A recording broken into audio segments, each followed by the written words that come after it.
সংসারে এতগুলা মানুষের দায়িত্ব পালন করতে যেভাবে বুদ্ধি খাটিয়ে সমস্ত কাজ ম্যানেজ করি একাদশী পালন। হরে কৃষ্ণ বন্ধুরা, শুভ সকাল। আমি নদিয়া জেলার পাপিয়া। আমার এই ব্লগ চ্যানেলে সকল বন্ধুদের জানাই অনেক অনেক স্বাগত, অনেক অনেক ভালোবাসা। তোমরা সবাই কেমন আছো? আশা করছি তোমরা যে যেখানে আছো সবাই খুব ভালো আছো আর সুস্থ আছো। আমরাও না বেশ ভালো আছি। আজকে হচ্ছে শনিবার, এখন সকাল 6:30 বাজে। এখন থেকে তোমাদেরকে সাথে নিয়ে ব্লগটা শুরু করছি। আশা করছি ব্লগটা ভালো লাগবে। আজকের ব্লগটা সদর দুয়ারে এক বালতি জল ঢালা দিয়ে শুরু করলাম। তবে যাই হোক বন্ধুরা, ভিডিওটা স্কিপ না করে সম্পূর্ণ ভিডিওটা দেখার অনুরোধ থাকলো। আর এই যে এখন ঘরে চলে এসেছি, এসে আগের দিন যে জামা কাপড়গুলো কেচেছিলাম সেইগুলোই কিন্তু এখন ভাঁজ করে নিচ্ছি। আর কি বলতো, যেদিন কাচি সেদিন আর ভাঁজ করতে টাইম পাই না। আর একার সংসারে একা হাতে সমস্ত দিক কিন্তু আমাকে ম্যানেজ করতে হয়, তার জন্য আর টাইম পাই না। তা দেখো, সকালবেলায় যেহেতু কাজ করি তখনই কিন্তু জামা কাপড়গুলো ভাঁজ করে নিই। তো দেখো, জামা কাপড়গুলো কিন্তু ভাঁজ করা হয়ে গেছে। আর এই যে বাবার ঘরে বালিশের কভারটাও কেচেছিলাম, তো সেই বালিশের কভারটাও কিন্তু একেবারে পুড়িয়ে দিলাম। আর যেগুলো যেখানে থাকে সেইগুলো কিন্তু সেখানেই রেখে দিয়ে আসলাম। আর তোমাদেরকে তো বলেছি আগের দিনকার ভিডিওয় যে বাবা বাংলাদেশ থেকে বাড়ি চলে এসেছে। তা বাবা তো এখন বাজারে চলে গেছে চা খেতে, তার জন্যে কিন্তু বাবার ঘর থেকে ভিডিওটা শুরু করলাম। মানে ভিডিওটা তো শুরু করেছি বাইরের থেকে, তা বাবার ঘরটা গোছানো দিয়ে শুরু করলাম আবার ঘরের থেকে। আর আমাদের ঘরে যেহেতু দুষ্টু ঘুমাচ্ছে, তার জন্যে দুষ্টুকে আর ডিস্টার্ব করলাম না, যেহেতু কালকে অনেক রাতেই ঘুমিয়েছে ও, তার জন্যে। তা দেখো, তোমাদের সাথে গল্প করতে করতে বাবার ঘরটা কিন্তু গোছানো হয়ে গেছে। এখন এই যে বাসি ঘরগুলো সব ঝাড় দিয়ে নিচ্ছি। আর দুষ্টুর পড়া আছে 10টার সময়, তার জন্য আরও ডাকলাম না। এখন ডাকলে কি বলো তো, এই ঠান্ডার মধ্যে উঠবে, উঠে বলবে আমি একটু রাস্তা ঘুরে আসি, দাঁত মাজতে মাজতে এসব কোনো একটা কিছু অজুহাত দেবে। তার জন্যে ভাবলাম ঠান্ডার মধ্যে ঘুমাচ্ছে ঘুমাক, পরে ডাকবো। যেহেতু সকালবেলায় বই নিয়েও বসবে না, বলবে যে 10টার সময় পড়া রয়েছে আমার, আমি এখন বই নিয়ে বসবো না। আর ওদের স্কুল কিন্তু এখন বন্ধ হয়ে গেছে, যেহেতু ওদের স্কুলে মাধ্যমিকের সিট পড়েছে, তার জন্য কিন্তু ওদের স্কুল এখন বন্ধ থাকবে কতদিন। তা কি বলতো, এই যে স্কুলটা বন্ধ থাকবে না আর সারাদিন তো বাড়িতে থাকবে, মানে এত পরিমাণে জ্বালাতন করবে, না বই নিয়ে বসবে না কিছু করবে। মানে কি যে জ্বালাতন শুরু করবে তার নেই ঠিক। সেটা ভেবেই আমার মনে হচ্ছে ভয় লাগছে, ও যে বাড়িতে থাকবে অষ্টক্ষণ খেলাধুলা করবে আর কি বলতো ওই টিভি দেখবে, পড়বে তো না একটু। সেটাই ভাবছি যে কি করতে মাধ্যমিকের সিট পড়েছে ওদের স্কুলে, কে জানে ভগবান। আর এই যে জ্বালিয়ে খাবে এই কয়দিন বাড়িতে। তবে যাই হোক বন্ধুরা, দেখো গল্প করতে করতে ঘরগুলো সব ঝাড় দেওয়া হয়ে গেছে। আর যেহেতু দুষ্টু ঘুমাচ্ছে, তার জন্য কিন্তু আমাদের ঘরটা তোমাদের সাথে আর শেয়ার করলাম না। তা বাসি ঘরগুলো সব ঝাড় দেওয়া হয়ে গেছে, এবার বাসি ঘরগুলো সব মুছে নিলাম। আর কি বলতো, এই জায়গা তো বইয়ের টেবিলটা ছিল, তা টেবিলটা তো আমাদের ঘরে নিয়ে গেছি। তা ভাবলাম আজকে মোছাটা এই জায়গাটায় শেয়ার করি। আর ভালো বেশ দেখানো যাচ্ছে ক্যামেরাটা, তার জন্য ভাবছি এবার থেকে মোছাটা এই জায়গাটা থেকে শুরু করব। আর ওই যে গলির ভিতর থেকে মুছলে না ভালো দেখানো যায় না ক্যামেরা দিয়ে, তার জন্যে ভাবলাম বইয়ের টেবিলটা যেহেতু সরিয়ে নিয়েছি, এই জায়গাটা মোছা তোমাদের সাথে শেয়ার করি। তা দেখো, বাবার ঘরটা মোছা হয়ে গেল, রান্নাঘরটাও কিন্তু মুছে নিয়েছি। আর রান্নাঘরটা কিন্তু 2-3 বার মোছা পড়ে যায়। যখনই আমি রান্না করি তখনই কিন্তু রান্নাঘরটা মুছে ফেলি, নাই যেন আমার কেমন একটা লাগে, তার জন্য কিন্তু মুছে নিই। আর বাক্সি ঘর তো রাখতে নেই, তার জন্য কিন্তু সকালবেলায় তো রান্নাঘরটা আগে মুছে ফেলি। তা দেখো, রান্নাঘরটা মোছা হয়ে গেছে, এখন এই যে ডাইনিংটা মুছছি আর একটা একটা করে চুল বাঁধছি। যখন যে ঘরই মুছি না কেন, এই যে একটা একটা করে চুল বাঁধতে হয় জানো। এত যে চুল বলি না তোমাদেরকে, কোথা থেকে আসে কি জানি, আমরা তো চুল সবসময় বেঁধেই রাখি, তাও কিন্তু চুল যে কোথা থেকে আসে বুঝতে পারি না। তা দেখো, গল্প করতে করতে ঘরগুলো কিন্তু সমস্ত মোছা হয়ে গেছে, একেবারে ব্রাশটা করে নিয়েছি। আর এই যে এখন মুখ ধুয়ে নিচ্ছি। আর আজকে যেহেতু শনিবার নিরামিষ, তারপরে কিন্তু আজকে একাদশী, সবাই জানে আজকে ভীম একাদশী। সবাই কিন্তু ভীম একাদশীটা পালন করে, আমরাও কিন্তু করেছি ভীম একাদশী। আমি আর দুষ্টুর বাবাই করেছি।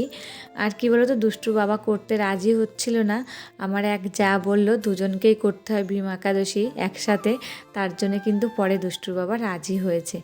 তবে দেখো, মুখ ধোয়া তো হয়ে গেল, আর এই যে এখন বাসি উঠানটা ঝাড় দিয়ে নিচ্ছি। আর বাসি উঠানটা ঝাড় দিয়ে তোমরা তো জানোই আমি একেবারে স্নান করে নিই। তা দেখো, বাসি উঠানটা তো ঝাড় দেওয়া হয়ে গেল। আর দেখলে বাবা কিন্তু বাজার থেকে চলে এসেছে, বাবা এখন যাবে আবার বাজারে টোটো নিয়ে, যেহেতু আমাদের পাঁপড় ভাজার খড়ি নেই তার জন্য কিন্তু বাবা ওই যে কাঠগুলো কিনতে যাবে। তা বললো মনে আজকে আর বেরোবো না টোটো নিয়ে, এদিকে অনেক কাজ রয়েছে, এই কাজগুলোই সারবো।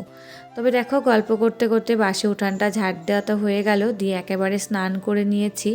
আর জানো স্নান করে পুজোটা দিতে পারিনি, আমার মানে শরীরটা খারাপ হয়ে গেছে আমার, তার জন্যে পুজোটা দিতে পারিনি। তা দেখো একেবারে রান্নাঘরে চলে এসেছি। আগের দিন যে বাসনগুলো মেজে রেখেছিলাম সেইগুলো কিন্তু যেখানে থাকে সেগুলো সেখানে রেখে দিলাম। আর যেহেতু একাদশী করেছি আজকে তো চা গরম জল কিছুই খাবো না। তা আগের দিনে ভাত ছিল অনেকটাই, দুষ্টুকে আর বাবাকে ভাতটা গরম করে দিয়ে দিচ্ছে এখন। আর তোমাদেরকে তো বললাম না বাবা বাজারে গেছিলো ওই যে কাঠ কিনতে, কাঠ কিনে কিন্তু চলে এসেছে। আর এখন এই যে ভাত দিয়ে দিচ্ছি দুষ্টুকে আর বাবাকে, আর ওই যে ডাল করে দিয়েছি। আর দুষ্টু কিন্তু চিপস কিনে নিয়েছে। আর কি বলো তো পাঁপড় ভাজায় আজকে আর হলো না, ডিম করছিল। আজকে যেহেতু একাদশী শনিবার ওর জন্য কিন্তু ওকে আজকে ডিম দিইনি, মানে ডাল আর পাঁপড় ভাজা আর ওই যে আলুর চিপস নিয়ে এসেছে ওটা দিয়ে কিন্তু ওকে ভাত দিয়ে দিয়েছি। ওরা দুজন হাত দিয়ে খাচ্ছে। আর এদিকে আমি ভাবলাম সাবুটা ভিজিয়ে নিই, নাহলে সাবুটা তো ভিজবে না, দুষ্টু বাবা দুপুরবেলায় এসে তো খাবে, তার জন্য কিন্তু আগে সাবুটা ভিজিয়ে রাখলাম। তারপরে ওদেরকে খাওয়ানো হয়ে গেছে, মানে নিজে নিজেই খেয়েছে দুষ্টু আজকে।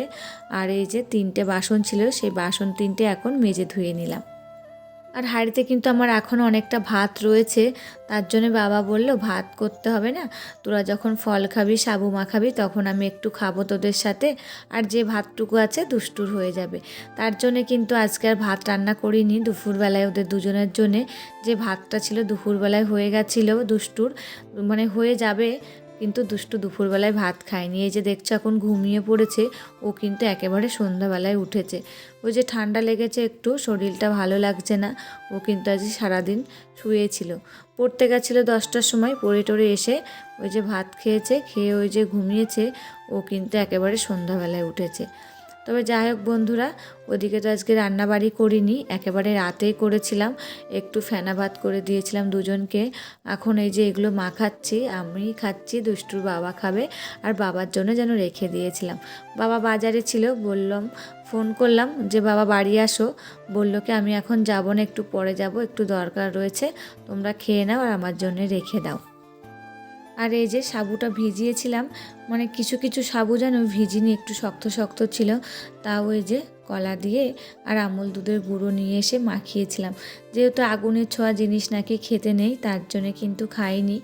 আর দুষ্টুর বাবা বাড়ি আসার সময় নিয়ে এসেছিল আখের রস, সেই আখের রসটাই খাওয়া হয়েছে, ওটাই কিন্তু আমরা বেশি পরিমাণে খেয়েছি।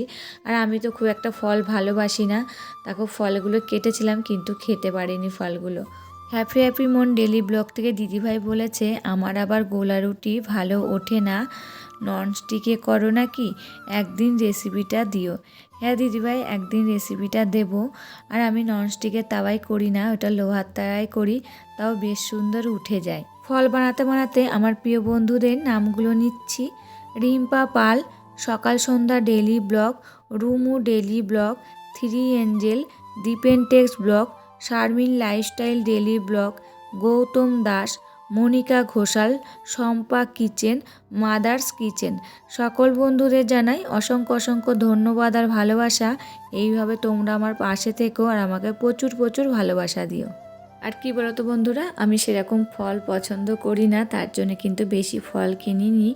ওই তরমুজটা একটু ভালোবাসি, তার জন্য তরমুজ নিয়ে এসেছে। আর দুষ্টুর বাবা শাকালুটা খুব ভালোবাসে খেতে, তার জন্য শাকালু নিয়ে এসেছে। তা আমার জন্য তরমুজ, দুষ্টু বাবার জন্য শাকালু বানিয়ে নিলাম। আর লেবু নিয়ে এসেছিলো সঙ্গে, তাই একটা লেবু ছাড়িয়ে নিয়েছি। তবে যাই হোক বন্ধুরা, আজকের ভিডিওটা এখানে শেষ করব। আবার দেখা হবে নতুন একটি ভিডিওর সাথে। ততক্ষণে তোমরা ভালো থাকবে, সুস্থ থাকবে, সাবধানে থাকবে, পরিবারের সকলকে ভালো রাখবে।